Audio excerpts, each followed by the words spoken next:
Don't forget to like, share and subscribe. Thanks for watching our video.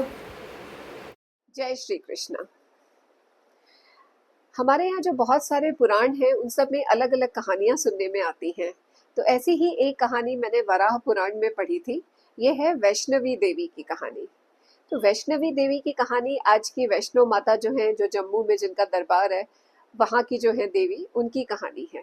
तो ये कहानी भी बड़ी इंटरेस्टिंग है। कहते हैं कि जब ये पूरे ब्रह्मांड की जब सृष्टि की रचना की थी ब्रह्मा जी ने, तो ब्रह्मा जी का साथ दिया था सरस्वती ने। वो उनकी शक्ति है ब्रह्मा जी की। हमारे यहाँ हर भगवान की शक्ति होती है। ब्रह्मा जी की शक्ति है सरस्वती, विष्णु जी की शक्ति है लक्ष्मी और शिव जी की शक्ति है पार्वती। तो ब्रह्मा जी की जो शक्ति है सरस्वती, इनको हम बहुत सारे नामों से जानते हैं। इनका एक नाम है एकाक्षरा, एक है अमिताक्षरा और एक है विभावरी। इन सारे नामों से उनको जानते हैं। तो ये जो माँ है सरस्वती, इन्होंने एक बार अवतार लिया था वैष्णवी देवी के रूप में।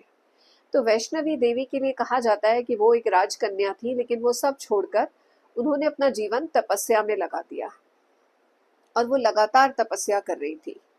तो ये जो शतशृंग पर्वत है, वहां पर वो तपस्या कर रही थी।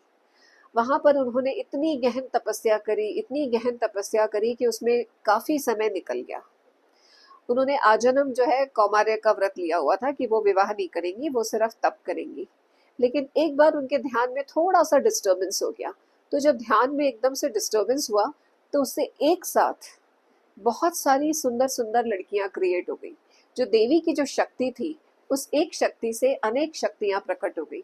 वो सब बहुत ही खूबसूरत, इतनी अट्रैक्टिव और इतनी मतलब अच्छी देवी की शक्तियां थी। वो सब हर तरीके से सुसज्जित होकर देवी के पास खड़ी हो गई हाथ जोड़कर कि बताइए क्या आज्ञा है देवी। तो देवी ने कहा नहीं, कोई आज्ञा नहीं है, मैं तो यहाँ तप कर रही हूँ और तुम लोगों के रहने के लिए मैं एक स्थान बना देती हूँ। तो वैष्णवी देवी ने उन सब शक्तियों के लिए, उन देवियों के रहने के लिए एक बहुत ही सुंदर महल का निर्माण कर दिया। वो महल इतना सुंदर था और वो आसमान में था, बादलों के बीच में। वहां पर वो सब देवियां रहने लगी और वैष्णवी देवी की सेवा करने लगी। वैष्णवी देवी पहले की ही तरह अपना तप और ध्यान करने लगी। इसी बीच एक दिन वहां पर देवऋषि नारद आ गए। तो नारद जी वहां पर आए तो उन्होंने देखा ये कौन सी अनुपम नगरी है, ये तो मैंने पहले कभी देखी नहीं। वहां जाकर उन्होंने देखा तो उस महल में एक से बढ़कर एक इतनी सुंदर लड़कियां। उन सब लोगों ने नारद जी को देखा तो वैष्णवी देवी को जाके बताया कि देवऋषि नारद आए हैं। फिर उन्होंने देवी जो वैष्णवी हैं, उन्होंने विद्युत प्रभा नाम की जो देवी थी, उनको बोला कि विद्युत प्रभा, नारद जी के लिए अर्घ लाओ, पार्घ लाओ, पानी लाओ, फ्रूट्स लाओ, ये सब उनको वेलकम करो। तो विद्युत प्रभा ने नारद जी को वेलकम किया। वैष्णवी देवी ने उनसे बात करी बैठ के। नारद जी बड़े मोहित होकर बोले, देवी आप यहाँ ऐसे रह रही हैं अकेली, अपनी इतनी सारी सहचरियों के साथ, किसी को पता ही नहीं है कि आप यहाँ तप कर रही हैं शतशृंग पर्वत पे। देवी बोली, हाँ मेरी ऐसी इच्छा है, इसलिए मैं ऐसे रह रही हूँ। नारद जी बड़े मतलब श्रद्धा में हो गए, बोले भाई वाह। देवी बोली, हाँ मैं तो विवाह करूंगी नहीं, इस जीवन में मैंने तय कर लिया है कि मैं तपस्या ही करूंगी। नारद जी बड़े अच्छे से उनके हाथ जोड़ के उठ गए, हाँ हाँ ठीक है। और उसके बाद सीधे वो चले गए। कहाँ गए? समुद्र के किनारे महिषासुर की नगरी थी। महिषासुर था एक असुर। वहां पहुंच गए और जो ओशन के किनारे उसका पैलेस था, वहां पे जाकर उन्होंने महिषासुर को बताया नारद जी ने, अरे महिषासुर तुम क्या अपना टाइम वेस्ट कर रहे हो इधर उधर। इस दुनिया की जो सर्वांग सुंदरी है देवी, जो सबसे सुंदर, जैसी ना तो कोई मानवी है, ना कोई देवी है, ना कोई अप्सरा है, ना ही कोई नाग कन्या, कोई भी जिसकी बराबरी नहीं कर सकती, ऐसी देवी वहां शतशृंग पर्वत पर बैठी है। उसका नाम है वैष्णवी। तुम क्यों नहीं उससे विवाह कर लेते? उससे विवाह कर लो तो तुम बहुत सुखी हो जाओगे। महिषासुर को ये बात पसंद आई और महिषासुर ने कहा ठीक है। अब आप सोच रहे होंगे कि ये कहानी थोड़ी अलग है। देवी भागवत में ये कहानी अलग है, लेकिन जो वराह पुराण है उसमें ये कहानी ऐसे बताई है, जो भगवान वराह ने पृथ्वी को सुनाई थी। तो महिषासुर ने पहले तो भेजा अपने दूत को, जिसका नाम था विद्युत, विद्युत प्रभ को, कि जाके उसको बोलो कि वो मुझसे विवाह करे वो देवी।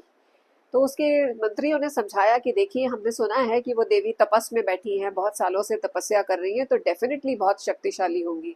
तो एकदम से उनको ना परेशान नहीं करना चाहिए, थोड़ा सॉफ्ट प्रपोजल भेजिए, शायद वो कंसिडर कर ले। इसलिए महिषासुर ने अपना दूत भेजा कि जाओ और उनको बोलो कि मैंने शादी के लिए प्रपोज किया है। लेकिन ऐसे बैठे रहना महिषासुर की आदत में नहीं था। ही बिकेम रेस्टलेस और उसने सोचा कि मुझे अटैक कर ही देना चाहिए और उनको उठा कर ले आना चाहिए किडनैप करके। वैसे भी ये राक्षसों का नेचुरल नेचर होता है कि किसी को भी आप उठा के ले आओ जबरदस्ती, जो चीज आपको चाहिए वो आपको मिलनी चाहिए। तो महिषासुर वहां पर उसने अपनी बहुत बड़ी आर्मी भेज दी। अब जब देवताओं को ये पता चला कि इतनी बड़ी एक असुरों की आर्मी आ रही है वैष्णवी देवी की तपस्या को भंग करने के लिए, तो देवताओं ने भी अपनी सेना भेज दी उनको रोकने के लिए, और एक भयानक युद्ध छिड़ गया सभी देवताओं में और महिषासुर की आर्मी के बीच में। एंड बड़े दुख की बात थी कि देवता सब बुरी तरीके से परास्त हो गए। सब देवताओं को हरा दिया उन्होंने।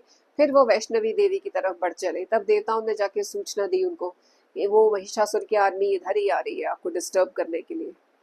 तब वैष्णवी देवी ने कहा अच्छा, और फिर उन्होंने अपनी सब शक्तियों को आज्ञा दी कि अब अपने अपने अस्त्र शस्त्र धारण कर लो, क्योंकि वो सब शक्तियां एक खास पर्पज से ही तो क्रिएट हुई थी, ऐसे ही थोड़ी आई थी। उन सबका काम था युद्ध में दुष्टों का विनाश करना।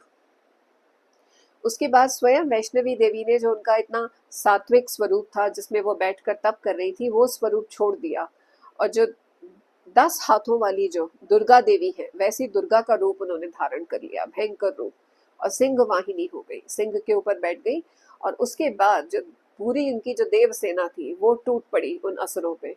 देवी की जो वो थी शक्तियां, वो दिखने में तो बड़ी नाजुक होती थी, बड़ी डेलिकेट सी लड़कियां, लेकिन जब युद्ध करती थी तो युद्ध में बहुत भयंकर थी वो असुर विश्वास ही नहीं कर पा रहे थे कि इतनी डेलिकेट जो दिखती हैं लड़कियां, ये इतनी मतलब ब्रेव हैं और इनको मतलब इतनी मतलब नॉलेज है वॉरफेयर की। बहुत जल्दी वो उनसे हारने लगे, वो उन लड़कियों के आगे जीत नहीं पा रहे थे। तब उन्होंने महिषासुर तक खबर भेजी कि अब आपको ही आना पड़ेगा और कुछ करना पड़ेगा, हम लोग कुछ नहीं कर पा रहे। तब महिषासुर भी आया और उसने भी आकर वहां पर युद्ध किया। तब देवी ने बहुत नाराज होकर के महिषासुर को दबा दिया अपने पैर के नीचे और अपने शूल से उसके गर्दन में काट के उसको खत्म कर दिया। देवी भागवत में जब हम पढ़ते हैं यही प्रसंग, तो हम पढ़ते हैं कि देवी ने अपना शूल उसकी छाती में भोंका और तलवार से उसकी गर्दन काट दी। लेकिन वराह पुराण में ऐसा ही वर्णन है। और इसके बाद वैष्णवी देवी के हाथों जब महिषासुर का अंत हुआ, उसकी सब पूरी सेना का अंत हो गया, तो सब देवता लोग स्वर्ग में और सब मनुष्य जो पृथ्वी पर थे वो सब बहुत सुखी हो गए, क्योंकि महिषासुर के अत्याचार से सब लोग बड़े दुखी थे। इसके बाद वैष्णवी देवी वापस अपनी तपस्या में लीन हो गई, क्योंकि उनका पर्पज ही वही था।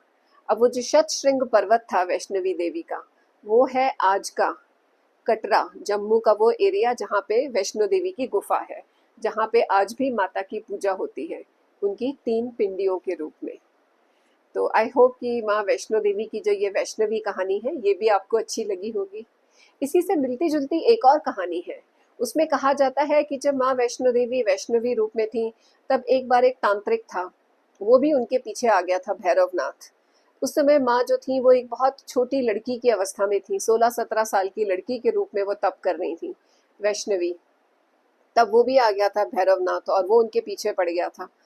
तब उस कहते हैं कि वैष्णवी माँ जो है वो भागी थी और भागते हुए वो इस गुफा के अंदर चली गई, और भैरवनाथ बाहर ही खड़ा हो गया था कि हाँ ठीक है, अंदर तो गई हो, बाहर भी तो आओगी, तब देख लूंगा। तो भैरवनाथ तो उनका बाहर वेट कर रहा था, लेकिन माँ जब अंदर गई तब तो बहुत नाजुक 16 साल की लड़की थी, सुंदर सी, और जब वो बाहर आई तो वो महाकाली रूप था। और महाकाली रूप में उन्होंने भैरवनाथ को दिखा दिया कि वो उनके सामने कुछ नहीं कर सकता। जब उन्होंने उसका वध किया भैरवनाथ का, तो भैरवनाथ फिर अंतिम समय में उसको समझ में आया कि वो कितनी बड़ी गलती कर रहा था, और फिर उसने उनसे क्षमा मांगी और प्रार्थना करी कि माँ मुझे माफ करके और मुझे ये वचन दो कि जो भी कोई आपके दर्शन के लिए आएगा तो वो मुझे भी जरूर देखे, ताकि मेरी कहानी से उसको ये समझ में आए कि इंसान कहाँ गलती कर जाता है और कैसे उसको अपने आप को रोकना चाहिए गलत इच्छाओं से और गलत चीजों से। तो माँ है, माँ ने उसको भी आशीर्वाद दे दिया। इसीलिए कहते हैं कि आज भी वैष्णो देवी की यात्रा पूरी नहीं होती जब तक भैरवनाथ की गुफा के भी दर्शन ना कर लो। तो ये थी माँ वैष्णवी की कहानी वराह पुराण से। आई होप आपको अच्छी लगी होगी। अगर अच्छी लगे तो मेरे चैनल को ज़रूर सब्सक्राइब करिए। जय Shri Krishna. Hope you enjoyed watching this video.